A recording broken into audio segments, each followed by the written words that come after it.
It is Sunday evening once again, and that means it's time for another live edition of the Auburn Experience podcast. We got episode 96 coming your way. Two major topics, and of course, a ton of Auburn potpourri news to get into. Let's talk about all that right now.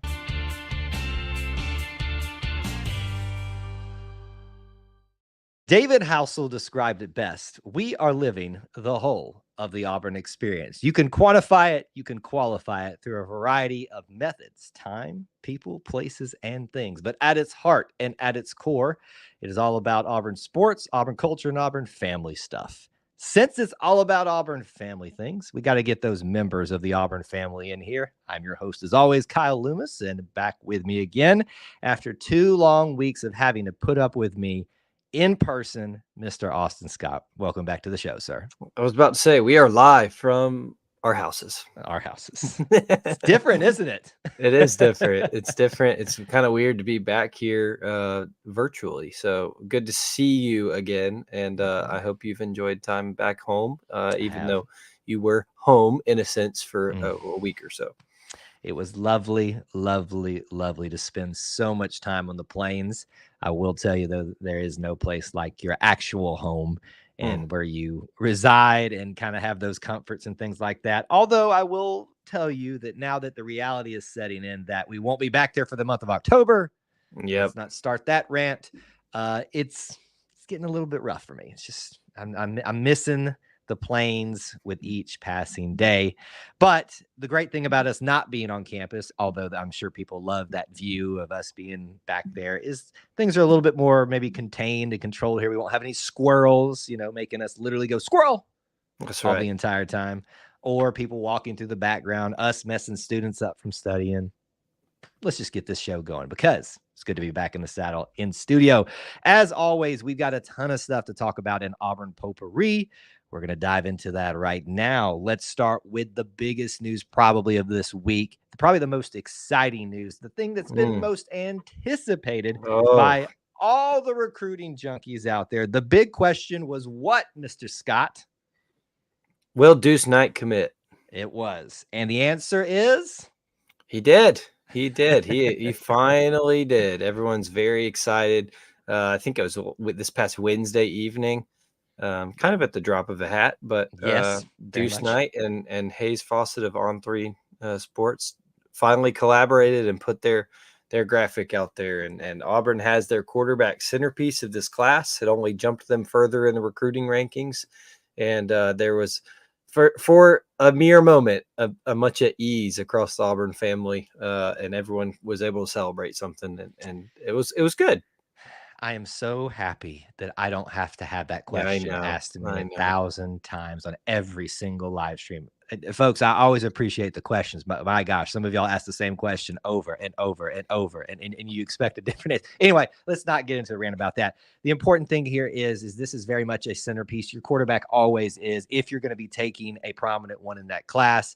This is one that I feel like most agree is very much needed, not because you don't have belief in who's currently here and going to be working their way through the depth chart probably, but you want to feel like there's some good continuity there if something should not work out at the quarterback position. And this is one that everybody's excited about. I mean, you even saw in that picture, Austin, Hayes Fawcett even did it, comparisons to Cam Newton. I mean, are we just setting this kid up for failure already? Well, in his defense, the number 2 is what Deuce wears, and that's the number 2 will always be in line with Cam Newton at Auburn. But it's certainly lofty expectations from the visual there. Look, I mean, here's the thing. You mentioned it. You always want to bring in quarterbacks and you want to bring in high-ranked guys, regardless of what you have set up to continue that competition as much as when we will talk about them. But as much as we don't like it, I think Georgia's done a really good job of that, of just bringing in guys and seeing where the chips fall. That'll be the case with Deuce and Walker White and Hank Brown, Holden Gerner, whoever else comes in the coming year. So let's not put too much pressure on the kid. Okay. He will come next year. He will likely, in all likelihood, not be the starting quarterback next year. And that's okay. And so that's okay. Let's let Deuce get to the Plains, enjoy himself and develop. And who knows, he might live up to that number 2. We will certainly see. So I'm excited to have him here, and I'm excited to see what maybe his He's still got to commitment. get here too. Let's He, thank remember you, that he's thank still you, got to sign and he's still got to enroll. So let's just thank you. all remember that. Be excited about it. And Excited for that's what nothing about even Deuce. That's just the that. recruiting world. It's just what it is. It's just the reality of the world we live in. So be excited about him. Be excited about maybe what his commitment gets others interested in coming to Auburn. Certainly, we may be talking about that in the future. But for now, it's just so good to celebrate something good in the Auburn football space right now when the wins aren't certainly coming. Let's switch gears to baseball. It's not something we get to talk about a whole lot here. But folks, if you missed it, if you're a big fan of recruiting, you should have been a fan of this. Butch Thompson knows how to recruit as head coach of the Auburn baseball team. Once again, is pulling in a great class. Now it's double this, right? It's one thing to go out and find a good class. It's another thing to make sure they stay in the class, meaning they don't get drafted and go into in Major League Baseball. Your Auburn Tigers, according to Baseball America, one of the fine publications out there, is ranked number 3 recruiting class. And I want you to look at this right here, Austin. Look at all these names that are on this list along with Auburn. Goodness. So that's the big dogs right there. This is quite an accomplishment for Butch Thompson. It's quite a list, and much like anything with SEC baseball, Auburn's going to come in third there in the country. That's also third in the conference. But you look at the rest of that list, only 2 other teams on there are not SEC teams. Right. Miami and TCU, and that's the bottom half. The top 7 right there are recruiting classes. That is the kind of talent you're going to play in the SEC week in and week out. But Butch Thompson, even after a down year, has made sure that Auburn is bringing in talent. And like Kyle mentioned, the fact that a lot of these guys who Auburn's been snake bit in the past with did not go pro. It's some luck on Auburn's end to get for money slots to work out where they do, like the MLB does. Very, very intricate and strange. But also some good Auburn is able to sell Auburn and what they've been able to prove and say, if you come here for a little while, you can still go pro. But you'll be a more well-rounded baseball player. And if under Butch Thompson, you'll certainly be a more well-rounded man. So we're looking forward to seeing how these guys do and their time on the plains. Kyle, I know this is baseball related. I'm going a little off topic here, but I know you posted some pictures of it. You also can sell some pretty good construction updates on Plainsman Park coming. So it's going to be an exciting year at Plainsman. He's referring to, if you've gone to our social media, you'll see some videos out there of some updates to War Eagle Wall base construction is starting some pylons, it looks like. But that main section that's already been started right there along Donahue starting to really come along. So take a look at that. So whether you're promoting that, a lot of you will worry sometimes if a program's not doing well, does that hurt recruiting? Sometimes it's pretty easy to sell. Hey, we need your help. Come on in. And we got some time. We got playing time for you. We got support for you, all that stuff. Hey, listen, no matter what it is, Butch Thompson's doing a great job of working hard to bounce back from a year that definitely a lot of us were disappointed in, no more so than them and the players. But great accomplishment for them getting that number 3 class. Let's talk about something in the pros. We like to mention our men and women that have, moved on from the Auburn family in the sense that they're, current players, but they're still always part of the Auburn family. We've mentioned her recently. She has recently had her number retired. And I will go ahead and say this, Austin, put a pin in this for another day. We need to have a conversation about her potentially and what place on certain Mount Rushmores of certain aspects of the Auburn experience. We'll get there. DeWanna Bonner officially has passed into the number 2 slot all-time WNBA postseason scoring. And folks, let me just give you some perspective on this. Number 2 all-time now. She passed Candace Parker. Most of you will know that name. Tennessee great. She is now currently nestled behind Diana Taurasi. I'll give you some more information on that about, I know where some of y'all's minds is going. Can she pass her? We'll get there. But Austin, this is incredible that we're, talking about someone that we all are very familiar with. If you were following the Auburn women's basketball program during that time, she is quite the ambassador for Auburn on the biggest stage for women's basketball. Yeah, absolutely. And it's been really cool to see her kind of come back to the Plains a little bit more in recent years, obviously for her number being retired. But I think that relationship with Johnny Harris and this staff that's been a priority, and that's pretty cool to see. That's somebody that a lot of people don't know or don't immediately correlate with Auburn. It's a shame. And it is a shame because she is one of the best, one of the greats, and she's certainly moving her way up the the lists. So I don't remember if the Sun are still in the playoffs. I think they are. I think they As beat of this the moment, Fever. they are. Of this moment, they are. That's what I was thinking. I think they beat the Fever to move into the second round. Caitlin Clark and the Fever, and so I think that's exciting, and hopefully she can maybe add a championship to that list of accolades. Let me give you some context. She is number 2 all time. I don't know that we are going to be able to get to number 1. Diana Taurasi has 1,486 points. Dewana Bonner just made it past the 1,149 mark. So that's well over 300. She is 37 years old. Not to say that she can't play forever, but let's talk about, life and the reality of things here. I did some math in my head the other day when I was trying to think through this. I think if she kept her current clip of 15 points per game, and there's a smaller amount of postseason games for the WNBA, she would have to at least play another 3 seasons and play every game that she could possibly play in and stay at that 15 points. And she may not even still get it. I could be wrong. There's some mathematician that's already crunched the numbers. It's like, Kyle, you're wrong. But doesn't look like it's going to happen, but it doesn't take away from the significance of that, of passing names like Candace Parker and in the same breath as Diana Taurasi. Oh, for sure. Our friend Jesse tells us that the Sun is 2-2 in the semifinals, 1 game away from the final. So we are talking about championship here soon. And don't blame us if after this show, after the live recording of this, we've jinxed you. I'm sorry. It's we're talking about what we know right now. It's happened before, so we're sorry. It has happened before.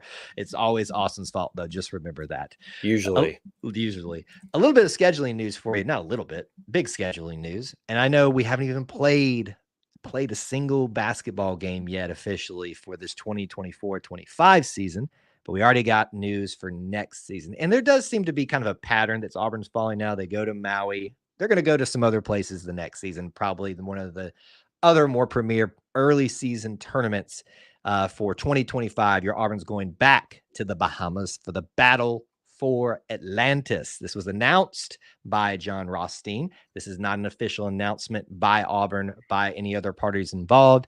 This is simply a report.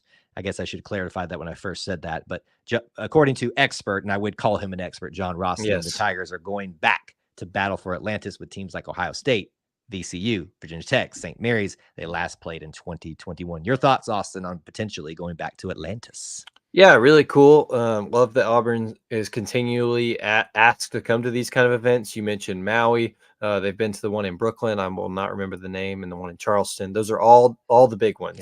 Yeah. That usually you see in prime time on Feast Week, I think is what they call it. Ooh, is that what they call it? The unofficial start to the college basketball season. Love it. Can't wait for it. Hope Auburn gets a great slate. I'm just glad that Kyle's taking us to Maui this year, and he'll be taking us to Atlantis next year. It's going to be awesome. I've already told the boys they can't wait.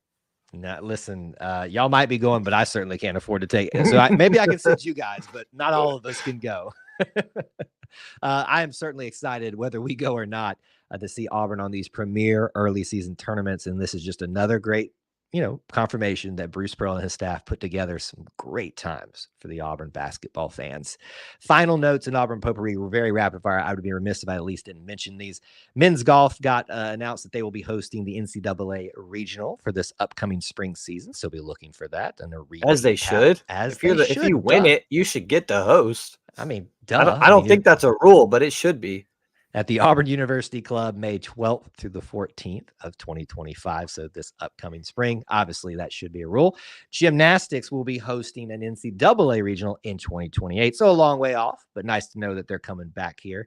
Mm-hmm. And then just not even Auburn directly related, but maybe it could be. Birmingham is getting March Madness again in 2028 for the first and second round. We know how that went last time, and Auburn and Alabama fans had to compete for tickets. Hopefully they don't do something like that again, but maybe your Tigers will be having an opportunity to go to March Madness in a local way. So that's all your Auburn Potpourri news. Let's jump into our first major topics tonight. Yes, folks, we are going to talk about the Georgia game.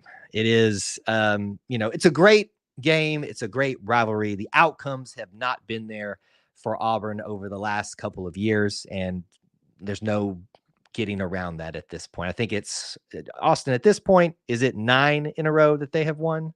or something like that. I should have looked that up before we went live, but I think that sounds right. I mean, the last one was 05, so we're pushing 20 years. look at us mathing. We're mathing live on the show. It's getting close if it's not 9. Yeah, I was really surprised by the opener to the TV broadcast. They mentioned Auburn. Well, now it's tied, but Auburn had the all-time lead of wins in Athens. But really, because Georgia had won 8 straight, it had become closer. Now it's 9 straight. It's unfortunate, and it has been a long time since Auburn's won there. And the monkey will get off that back one day. One day. That we all said that what seemed impossible at LSU, and it happened. And so I think it will happen one day. We'll get into the X's and O's, but I was fairly pleased with how Auburn handled this game. No, they didn't get the outcome we all wanted, but I did not see this team intimidated or overmatched in too much in 2 areas. So, but nope, no time to take the win home from between the hedges this go round.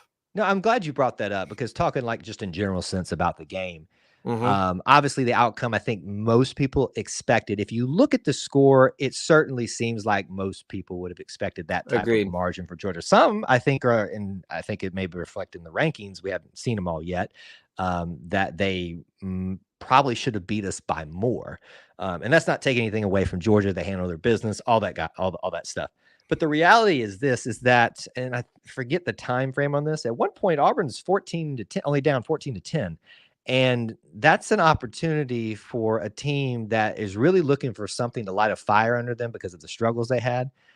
I would say if you're a Georgia fan and you're being reasonable, that got a little bit dicey, and that homecoming decision to name Auburn your homecoming kind of made you feel a little bit scared given all the other things that happened. I mean, you just got to, I guess, find things to anchor you when things are going crazy on a day like that. But, Auburn did their best to make this a game, just couldn't hang on to the end. Just one too many mistakes is really what it was. It is, and it's kind of become a theme. Unfortunately, it's just a lot of mistakes. Margin for error, like this. Margin for error is very small, and these errors that Auburn keeps self-inflicting on themselves are not helping them in any way.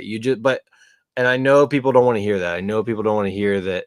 Well, the moral victory is that we were close, but that there's so many areas that look like if all the cogs just come together, this team can be something special. And you see the foundation that Hugh Freeze and the staff are trying to lay.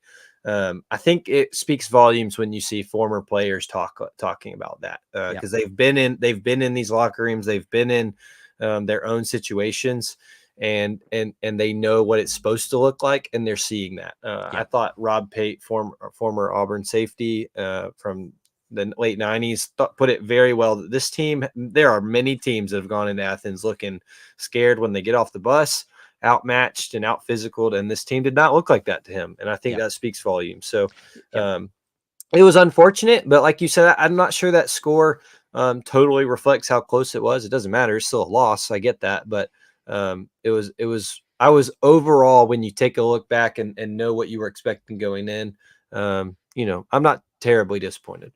Yeah, and I think you definitely saw 2 years now where an Auburn team that should have been beaten by where we assume Georgia is at as a program right now by much more. And obviously last year was a bit of a scare for them and should have been an Auburn victory in all reality if one Brock Bowers didn't go off at the last possible second. And this one, where a few other bounces were probably, maybe it's still a Georgia win, but we're talking about this thing once again down to the wire. So I think Georgia fans, if they're being truly reasonable and honest, sense the times may be kind of heading back to more competitiveness, but obviously it doesn't really matter in the results of this season. I want to give a shout out to at least, players that I think are of note. A lot of people have been calling, can we please run the ball more? Well, you probably didn't get as much as you wanted in this game, but there certainly was a concentration to get people like Jarquez Hunter the opportunity to run that dang ball. And boy, did he run that dang ball. I mean, I think this is the exact shot here from Austin Perryman, the official photographer for Auburn football, of him after the guy on the ground is him who he ran over and then ran through the rest of the blocks to run for his 30-something yard touchdown, something like that, Austin? Yeah, something along those lines, and had a great run down the boundary. with a great stiff arm like we're used to seeing Jarquez Hunter give. I think I'm with you. I think that he got more touches. I think you can give him more, and I don't think the staff is not wanting to give him more. I think it's just a matter of making sure the right looks come from it, and that the right plays get followed through with. But I think that when you see Jarquez Hunter run, he is still showing you he's one of the best backs in this league, if not the country. Right. And thankfully that he continues to produce. But I think hopefully that we'll continue to see him get trusted more and more to carry the ball, because he's shown against a defense like Georgia's that he can still put up those numbers. He's worthy of more carries. He is. And let's certainly talk about what you somewhat slightly referenced there. Obviously, there's one big mistake that everyone will obviously focus on, and that was what is, according to Coach, and I don't know if Peyton's addressed it yet or not. I haven't seen it. But his apparent decision to change the play with what he felt like he saw on 4th and 1, which was at a very crucial moment in that game, which, according to Coach, and again, some of y'all are going to choose, he's throwing people under the bus again, or he's not telling the truth, or whatever. You choose your narrative. Some of y'all just can't be, some of y'all just got issues. But the reality is the coaches, according to them, called a play. He changed it, and it was the wrong decision. If it's one of those situations, again, whether we're talking about coaches making the decision, players, if it works out, you're brilliant. You're the hero. If it doesn't work out, you're the GOAT, not the GOAT the other way, not the good GOAT. Sure. The scapegoat. It was a bad decision by Peyton Thorne in hindsight.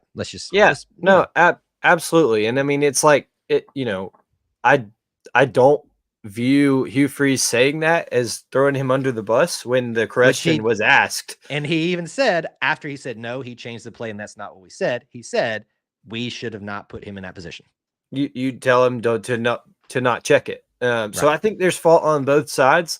But I think that, I don't view that as Hugh Freeze throwing the guy under the bus when the question was directly asked, was that a read or was that the play called? And he says no. Well, would you like him to say yes? Because that's a lie.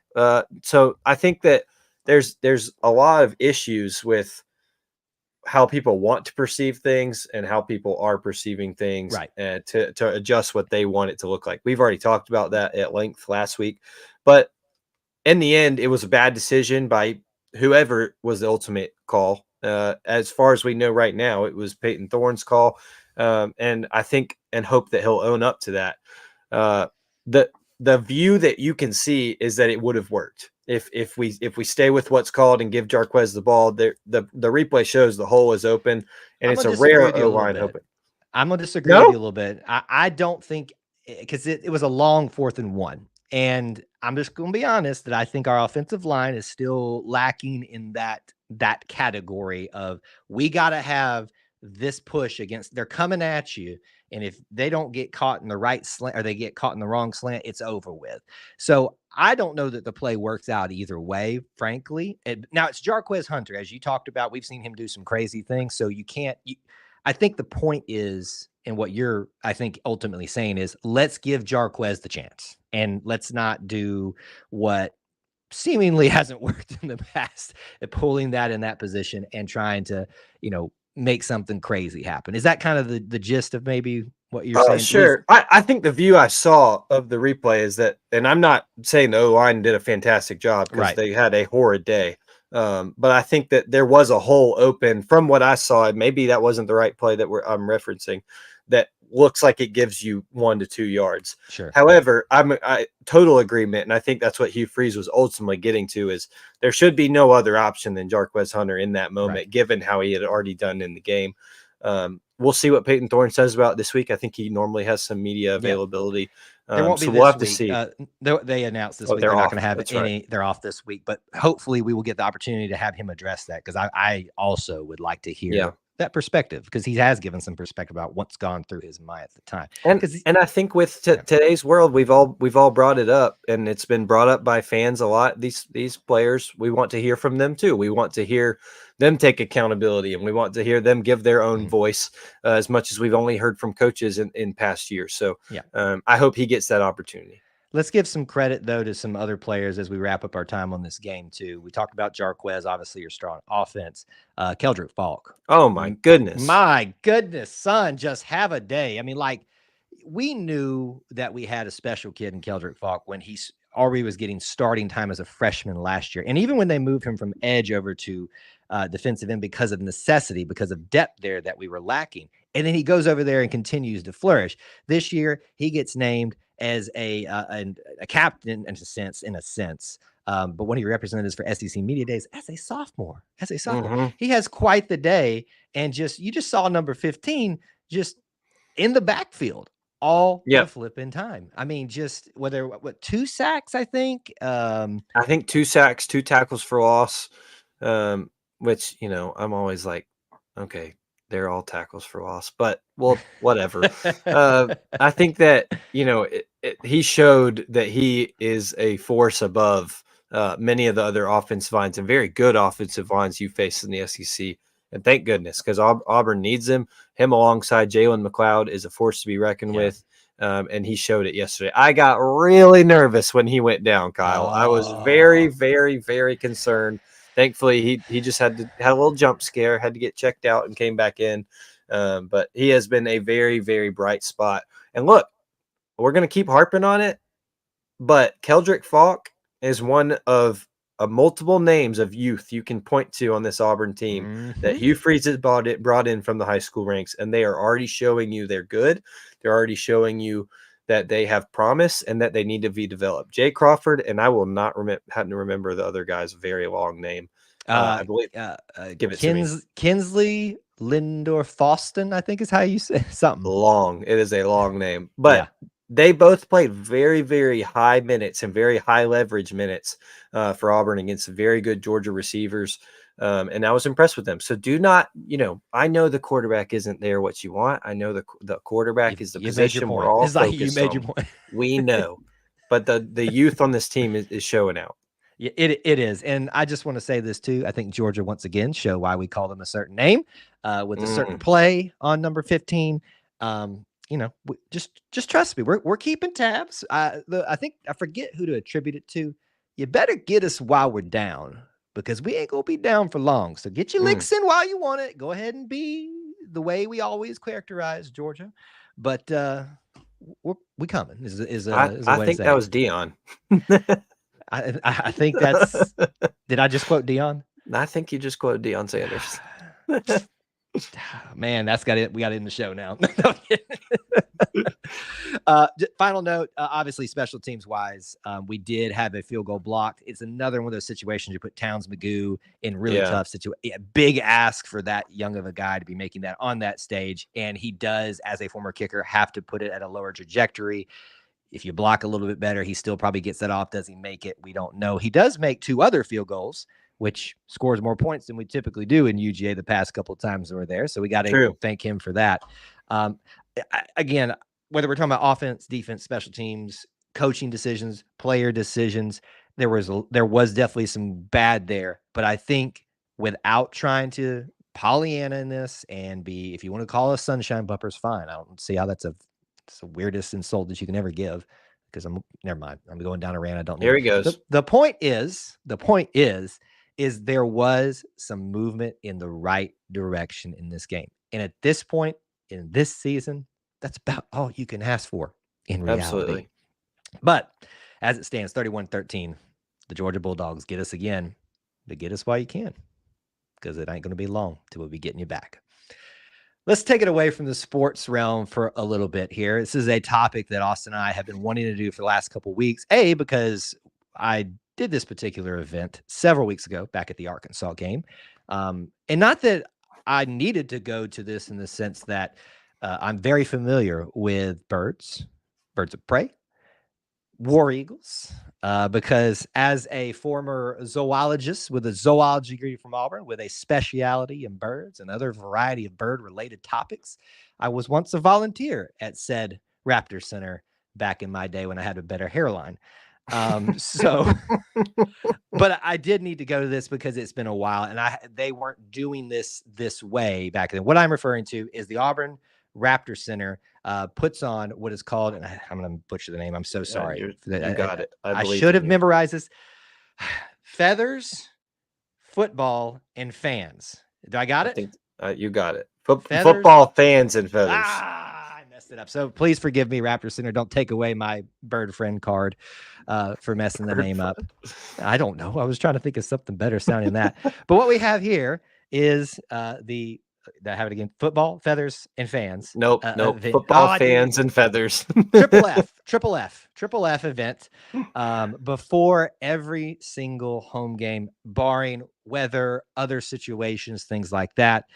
This is an opportunity for you, the Auburn family, to come in and see not just some war eagles, but also the variety of other birds of prey that they're working with in this capacity. And I will say most of them are birds of prey, and I believe everyone that we saw that day was. I'm trying to not make my animal friends mad by like saying I'm using a lot of generic terms. I'm dancing around a lot of things. I'm trying to inform. I'm also trying not to like not use the correct terminology. Oh, what a dance for me. But what you saw earlier in that shot was a look at the amphitheater that sits outside of what would be traditionally the Raptor main facility before you get further into that. And it's a beautiful little spot there for you to go and look. Now, correct me if I'm wrong, Austin, you did this a long time ago, probably back when it first started where it is currently now. Am I correct on this? Yes, it was in college. Emily and I went, and it was in that amphitheater that they still do it in. But it has been a while, and obviously we've had new birds and new friends come through. So it has been a while. But I think we're going to take the boys maybe a little later this year. But yes. I'd love to hear from you on kind of what all it is for those who've never been, who don't even know it exists. What all do you get to see? About how long? Give us the overview if you don't get too zoologists on us. That's who zoologist. Yeah, I'll try to keep that in check. Now, I got the Auburn hat on, not the zoologist hat. Believe it or not, I do have a zoologist hat downstairs. I fully believe it. That I should have put on, but it would be an Auburn one anyway. So it is. If you don't know where the Raptor Center is, you can find it on a map. It's not that hidden, but they don't really broadcast where it is. Basically, right off Sugar Jordan Parkway. I noticed they did add a little banner. They did this year, which is helpful. And which is funny because when I was there, you literally would pass this dirt road and miss it. But now, obviously, making it more prominent, which I think has really helped with their support level, all that stuff. You go down this road, and then before you get to the main facility, on your left will be a parking lot, and right off further to that left is the main amphitheater, which is very nice with some trees and stuff like that. Obviously, free parking. You got $10 to get into this show for 1 hour. Now, I was a little skeptical about an hour-long bird show. And what all are they bringing out? What are we going to be doing? Is it, going to captivate? Not because of I don't have belief in my friends. I am really dancing around here. You're toeing the line. But I just was like, that's a long show, would keep people's attention. And it does. And this is I'm biased because of my experience in this field, but I had a great time. And folks, $10, that's cheap. And you're supporting the Auburn. You're literally keeping the eagle, war eagle, war eagle. If you want to support Auburn University and Auburn Raptor Center, this is a great way to do that. So $10 gets you in the door, 1 hour show. You get to see all kinds of birds from different sizes, shapes, owls, vultures, eagles, hawks. I'm trying to think if there was anything else extra special there. I'm blanking. So the Auburn Raptor Center does not just have the eagles you see flying on game day. Yes. It is actually 2 parts. And this, I'm speaking obviously from my knowledge back then. I believe they would still define it this way: their education side and their rehabilitation side. I was on the rehabilitation side, which is their goal is to rehabilitate and release back to the wild, a conservation project. But then you also have the education side, which are birds, which you will see in this particular show, and our eagles, obviously, that fly, that can no longer fly in that way or are not fit enough to be released back into the wild. They've made an assessment as scientists that this would not be a successful release. So thus they can be ambassadors for everybody else. And so you get to see, I'm talking up close. If I had been better prepared, I have a video, Austin, and maybe I can put it back in the replay or something like that. Literally, and I had no clue where to stand or anything like that. Plenty of seating, but I chose to stand so I could get better footage. there's a hawk that literally comes right over me, and I think it was one of the shots that we put up here. It literally clipped me on my head Mm. as I came by. Now, most times that's not going to happen, folks. I think I had positioned myself in such a way that made it a little bit confusing for the bird. And I think most people were shocked that I didn't panic when it did clip me with its wing. It feels literally like a feather. Yes. But all in all, you'll get up close and personal, plenty opportunities after the hour show to go up and take pictures with the birds, obviously at a safe, positioning and Yes. Thank distance and things goodness. like that. But I mean, there had to have been 10 different birds in the show, and I believe more brought out for picture times. I could be wrong on that, but So I when you mean, say 10 birds in the show, like that, like they fly from a good certain question. area, Yes. or So you'll have some that fly from the top of a deck, which I was just describing. You'll have some that just come out on gloves, and I'm going to call them tethers because that's what most people with jesses. Instead, I'm not going to try not to zoology y'all, or bird y'all. But essentially, yes, you'll have different things that they will do. Some will fly from station to station. Some will actually Mm. be on a tether of sorts, so that because they're not fully trusted yet to not fly off. uh, and others are just come out like some of our former war eagles just for Oh, show. I know a lot of you are familiar with Spirit, but you will remember this fine, beautiful bird if you're watching live as Miss Nova, Nova, just in general. That used to be one of our war eagles flying in the stadium, but has since retired. So, yeah, I mean, if you miss seeing some of your old favorites, some of them are still around and able to come out to these educational events. So this is a good opportunity to do that. Do you miss seeing Nova out there? yeah, no, I mean, I think that the gold we've talked about this before. The golden eagles are some of my favorites. I am not in any way anti the bald eagles and Spirit or Independence. Not Spirit, just Independence is the bald one, right? Help me. Spirit is the bald one, and Okay. Independence is the bald one. Spirit is our See? retired. So we have essentially you have a current and a retired bald and Got it. golden. Again, there's others as well, but those are the main four there. Great. So yeah, so I think that's pretty cool. I have a healthy fear of birds. I don't love to be that close. So the fact that you tell me I can take safe distances sounds excellent to me. I will not be standing in any Yep. way when I go to the football fans and feathers show. I will be Mhm. sitting at a safe distance. So that's pretty cool. What Yep. was your favorite bird you did not that is not one of the eagles Eagles. You that took you the got to Eagles away. see? Yeah, I that think doesn't count. That's cheating. it's also cheating for me because I am so spoiled with my experience working with even beyond raptors birds as well. I would say it's always for some reason fun to see the little screech owls because I think people just are surprised how tiny they are. For Mm, me, I guess it's more about what are people's reactions when these particular birds come out and they want to see them. Owls are always a fan favorite. sure. Um, to me, I always love watching the relationships that are built between the birds and the trainers and stuff. And so it really, that can play into it as well. I'll kind of just go with what I first said, the little screech owls, just because I'm spoiled in some sense. And that's not one that I got to see a ton post my time volunteering with the Auburn Raptor Center. That was my first experience actually. And you've Gotcha. probably heard them out and Alabama, especially out and around and stuff like that. And you'll never Definitely. know is these little tiny things can make such a loud noise. I mean, that's why they get the name screech owl.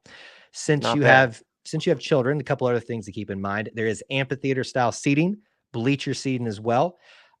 In terms of times to go, obviously you don't want to rush. I think you can.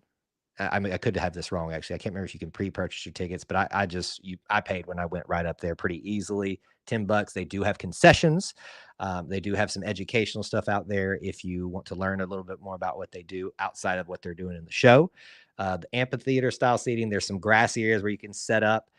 I will tell you, especially if you're going in warmer months, the time that they're doing it, which I think is typically 4 p.m., let's call it mid afternoon, mid to late afternoon. that sun is coming directdirectly into the most of the amphitheater. So Good to keep know. that in mind about staying cool, which space you want to sit, because there is some shaded areas, how the shadows cast and all that. Just some pro tips to keep in mind. Parking's pretty easy and decent. Is there anything else that And you as a person this would is only Friday before home games, right? So only you Friday? no October shows. The next chance you get is November 1st, right?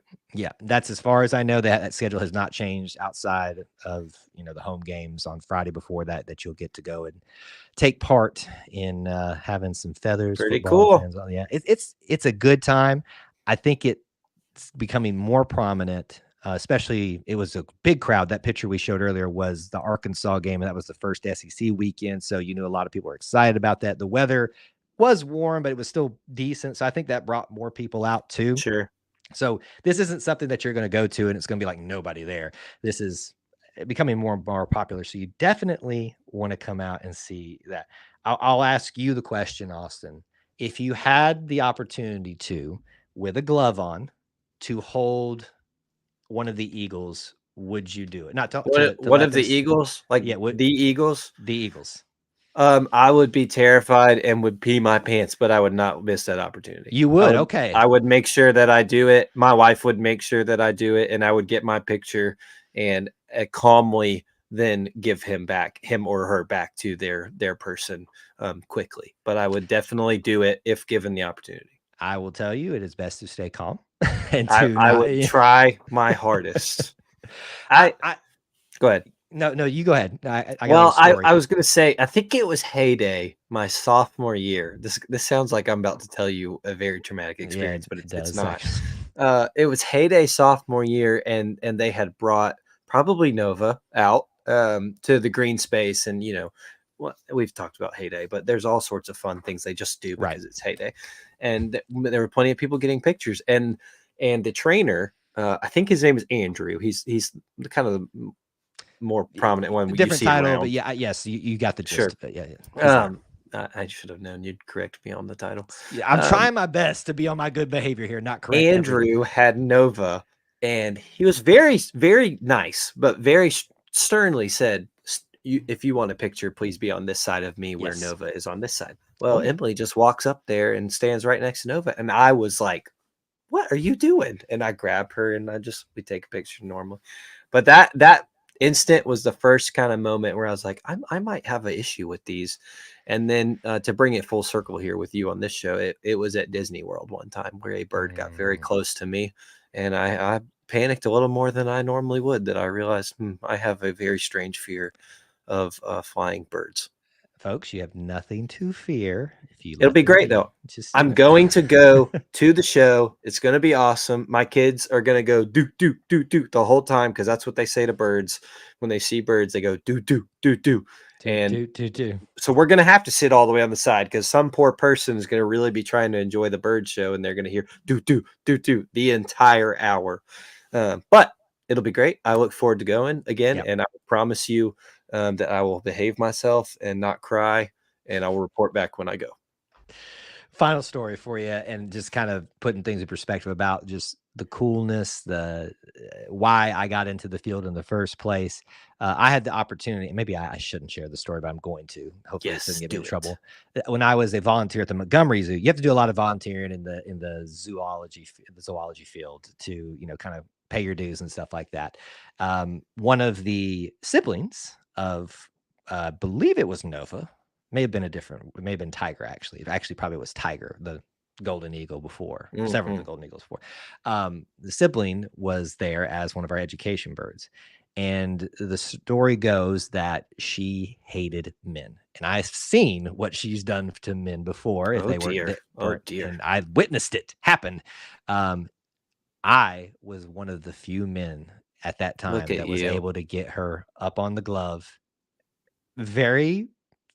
Try to maintain every bit of, I know how I'm supposed to present this, be under control, all these things, but just knowing what she is capable of. Oh dear. They certainly have the ability to do some damage, but folks, just respect them, respect their space, follow the instructions of the Auburn Raptor Center employees. That's how God made them. that God made them to be able to do certain things, and that they do it for very whatever well. reason not able to do while they're at the Raptor Center. But those folks do a great job of hopefully helping them get back to that point. But that moment will always stick in my mind. It's like I'm kind of, but not all, also holding a War Eagle, because you have to work your way up to be able to be in the education side of things. And I didn't have the time to commit to doing that stuff. I worked on the rehabilitation side, which was great. Anyway, we're getting into more about my times there than what this was the focus on of the event that you should all one day we'll have to go into that. I think that'd be really entertaining to listen to. It would be very, very well. I have some clips I'll be putting together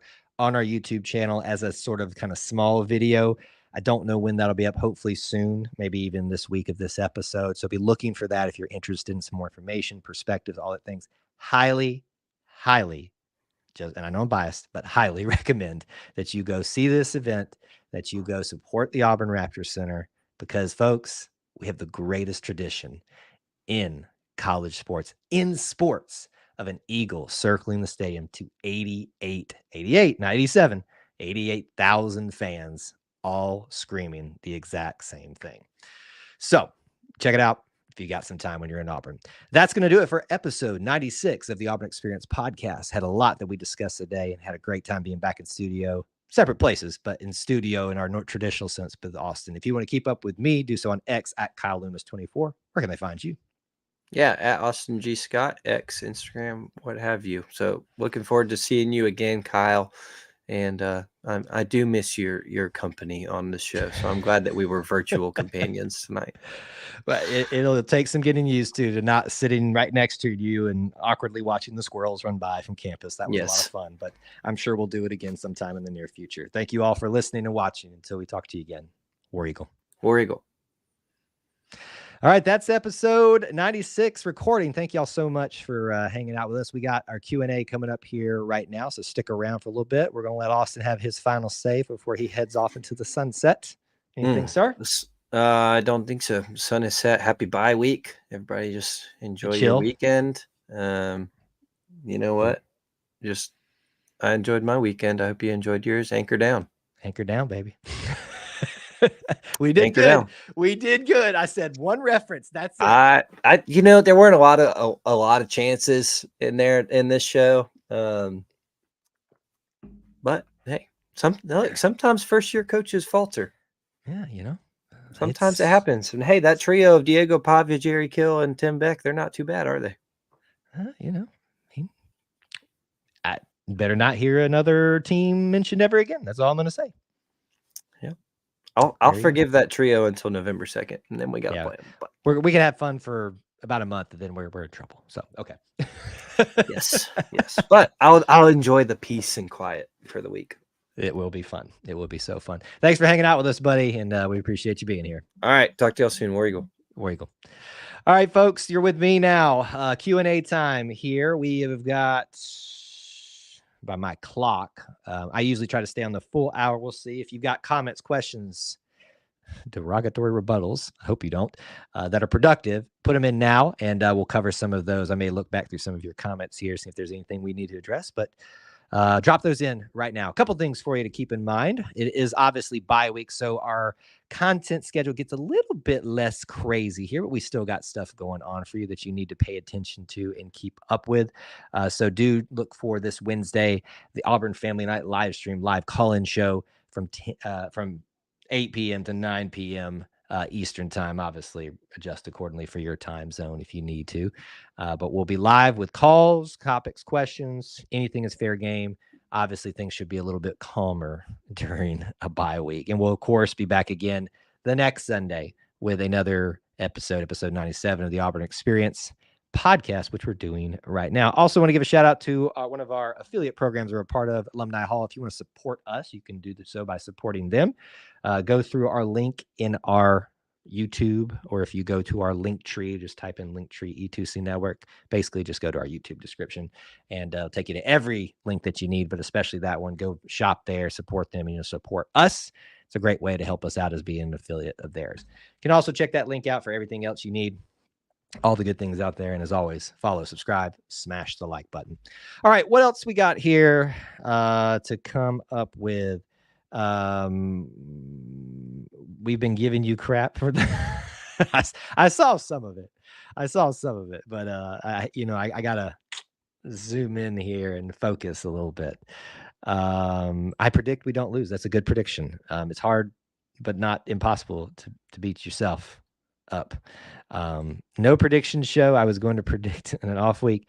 I will say this. I will enjoy my less strenuous schedule that I have during weeks like this, but I will miss it in a sense. I hate the fact that we have 2 bye weeks in one season. Um, but I don't make the rules. I don't make the schedule. It's just tough. It's just tough sometimes. All right. What other topics, question? Excuse me. Have you guys got on your minds? Some of y'all are just having way too much fun. Kenny talked about this. And by the way, yeah, MLB being a MLB. Auburn being an MLB factory right now is a thing. Look it up. The people not only that just got um, drafted, but are now making it to the MLB at the next level. Was it 63 players? I think we talked about in our one of our last episodes that have made their at some point in their careers major league debut. Is pretty impressive to see. So again, for those of you that don't believe the Auburn experience is wild and awesome, we got tons of stuff to talk about in it. Can you do a video game show? It's very nondescript there. I'm guessing you mean a playthrough of College Football 25. I have thought about that. I will more than likely do it at some point this week. I haven't figured it out. I'm going to try to utilize this week wisely to catch up on a lot of stuff that I've been wanting to do, whether it's, I've talked about that video for the Raptor Center show, some other things. It takes a lot of planning to put content out there, and you need to do some of it preemptively. So I'll be taking a lot of time. Also, some discussions with maybe some companies out there we'll be hoping to bring on board to help out with things around here. But, a lot of things that I can do in an off week, but we'll certainly bring as much content as we have for you. Obviously, you have this podcast, No Huddle. Should be recording this week. I think I could be mistaken, at least their review of the Georgia game. But you will have an equestrian podcast, and then just enjoy the off week a little bit, but certainly check in with us. Don't you think, in light of what Ark and Cal did yesterday, that we are not as bad as we first thought? Well, Cal, I think, kind of proved that they weren't as good as maybe they were seeming first in the game, and they let Miami come all the way back. I mean, I know Cam Ward's a great player, but you had him 38-10. That, yes, takes effort from the team that comes back to win, but you got to try, I feel like, to lose that game. So I wouldn't so much put the Cal thing out there. I think what we've seen throughout the season is that they certainly are more formidable than we gave them initial credit for, but I wouldn't put them in that. Now, Arkansas, I even said during the reaction show the days after that I thought Arkansas was not a very good football team, which in light of us losing them meant we were a much worse football team at that time. And in some respects still would be. But I think you kind of have to look at what they were able to accomplish versus Tennessee. It is at their place, though. I got to wonder if Taylon Green doesn't get hurt, are things much better for them? And do they win more convincingly? So to me, I think the Arkansas victory is a little bit more, or the loss to Arkansas is a little bit more respectable now than it initially appeared. Yeah, that's a great point. Cal lost to FSU in their only win. So again, respect to Cal for what they've accomplished this season thus far. It's not easy to come in Jordan Hare and win. I know what some of you say your jokes, but typically it's not. So you got to give them some respect there. My thought is that these teams are much better than we gave them credit after our loss. I think that's, I would say that for both, but I would put more weight in the Arkansas loss now than anything. And the reality is, as we've talked about ad nauseum, Auburn should have won all these games. You have better quarterback play, you have better offensive line play, you have better defensive play at some points, and Auburn wins the game. And I know those are big things, but we've been able to point to the biggest issue to start off the season: turnovers. third down, third and long, third and Auburn.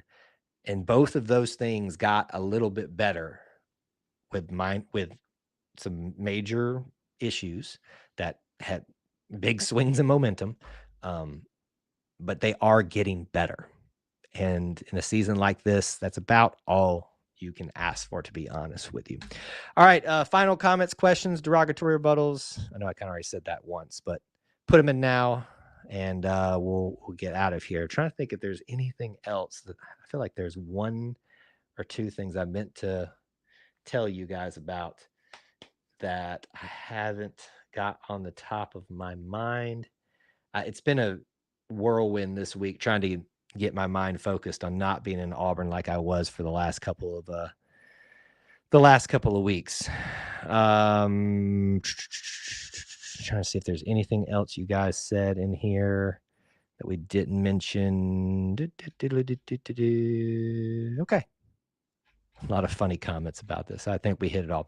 All right, folks. Thanks for hanging out with me. We are at 10 o'clock, a little bit shorter on the recording side, but we're there. Here, I'll take this last question. Was there anyone watching the Alabama Vandy game that did not think that Alabama would eventually win? Glad to see they did not. I almost blamed another E2C member for jinxing. My wife as well tried to start talking about it. I said, you do not talk about it when someone's throwing a no-hitter. Do not even speak of it. Don't even acknowledge it. Don't look at it. Don't speak of it. Had to fight that throughout the reaction stream last night. Some people weren't listening. Do not talk about the no-hitter. But anyway, we made it. We're celebrating. Vandy beat Alabama. We're going to enjoy that one because y'all certainly have enjoyed some other things about other issues for us. That being said, thanks for hanging out with us, spending some time being a part of our little family within the Auburn family. Till we talk to you again later this week on Wednesday, or once again next Sunday night. Y'all enjoy the bye week. Till then, War Eagle.